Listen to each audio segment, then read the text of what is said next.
really didn't have any issues up until the beginning of last year, 2018, when I decided to start gradually reintroducing gluten into my diet. I was at Woolies and I picked up that they had a new product. It was a vegetable samosa, and I thought, oh well, this is great, these are new and I haven't had gluten in a while, I haven't had any issues, and these samosas don't have a lot of gluten in them. Let me give it a try. And then I just spiraled back out of control again, and as I was reintroducing the gluten, so I started getting sicker and sicker and sicker and sicker, and my stomach started getting worse and worse and worse and bloated. I started coming out with all of these rashes everywhere. On my legs especially, I would get this horrible rash down my legs. It was very itchy. It looked like these little red spots. I'll link pictures as well for you to see what my legs look like. I would get a rash on my stomach, a rash on my bum, sometimes on my shoulders, on my chest. And it just depended on what I was eating, whether it was the bread, crisps affected me as well, and I kind of just went through that cycle of not caring what I was eating. So I wasn't sure, and as I was eating more gluten and eating the crisps, so the rashes got worse and worse and worse. And at this stage, my face started to break out as well, and I wasn't sure if it was a rash or if it was acne. And it turned out eventually that it was acne, and I will go into that whole portion of last year with my face and my acne in my next PCOS video. Obviously at that stage I didn't know that I had PCOS, so I just assumed that it had to be related to the gluten and to my IBS. Eventually at the end of October last year, I went to a gastroenterologist as my last resort, and we sat and we spoke. He didn't really seem to know what was happening, and again he wanted me to go for a colonoscopy, and this time I went for a gastroscopy as well. He also did a celiac test, which is where they take a biopsy of your small intestine to see if the villi of the small intestine are damaged.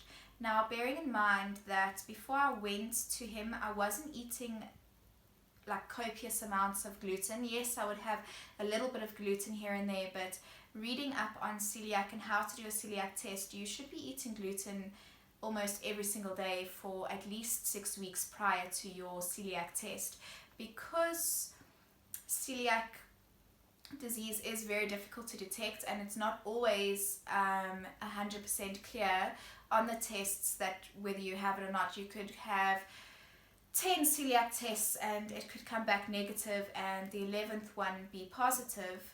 It is a very difficult disease to diagnose, and I went in for my scopes and everything, and I went to the gastroenterologist after my scope, and I said to him, is it possible that this could be a false negative? And he said, yes, absolutely.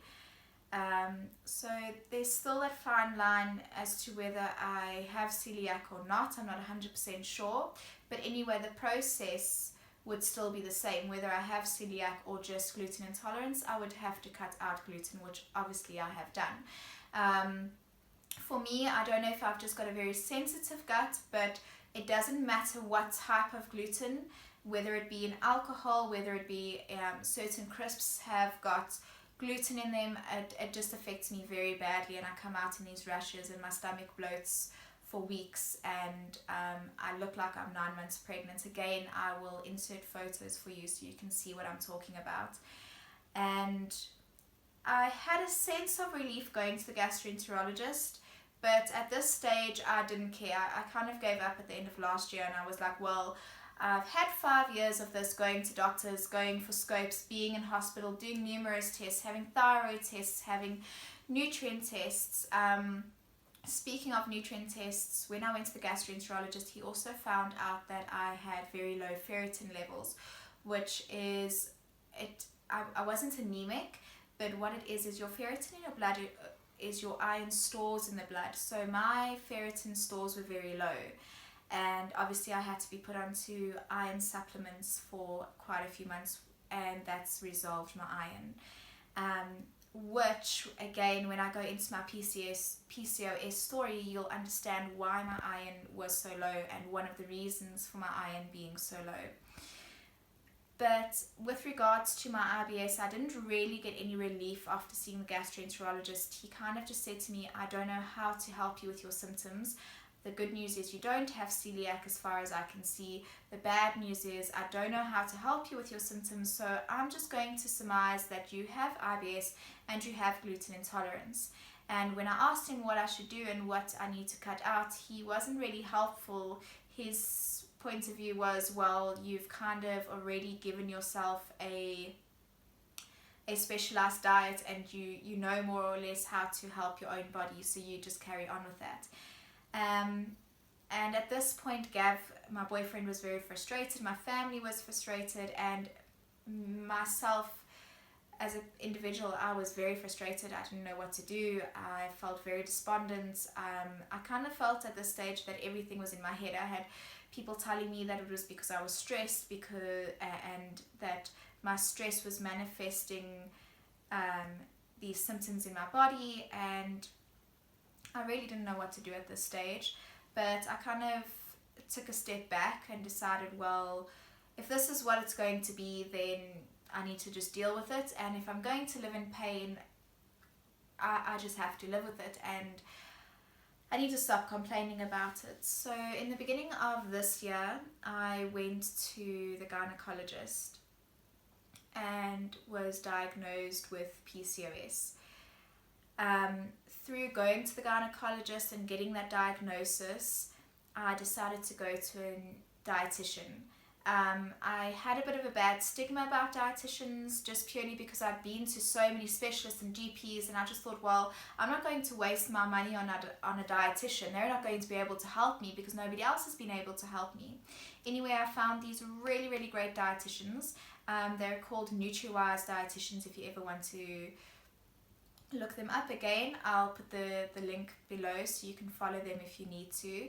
And my dietitian's name is Simone, and we sat for about an hour in my consult. We went through my medical history, what my stomach had been like, and she just went step by step, and she didn't once judge me when I went in there. She just asked why I had done certain things, and she made me understand that my IBS was attributed to the fact that I had really bad bacteria in my stomach, and the more I was eating the wrong foods, the more bad bacteria was growing in my intestines, and that was causing water retention and bloating, which was causing pain and discomfort.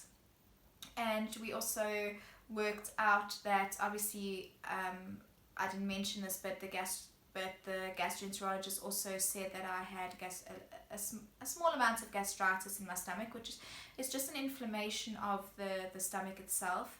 And if you add all of these things up, the gluten intolerance, the IBS, the gastritis, and you put it all into one thing, it's understandable as to why I was so sore and in so much pain and discomfort, because obviously I was thinking, well, for example, chickpeas is a good source of protein for me as a vegan. I need to eat those, and those are healthy, but at the end of the day, they were obviously very bad for my gut, as they're what we call a high FODMAP food. And I can go into another video. I think this video will be too long if I go into what FODMAPs are and all of that, but basically the dietitian has put me onto what we call a low FODMAP diet. So it's limiting all of these foods that produce a lot of gas and make your body produce a lot of water and give you a lot of discomfort. So things like legumes and chickpeas, and even things like avo and mango, things that you don't generally think are bad for you. It just sometimes means that your stomach just can't process them nicely and break them down properly. So I have been on a low FODMAP diet now for the past 3 weeks, and in all honesty, it is the most relief I have had in the past 5 years being on the low FODMAP diet.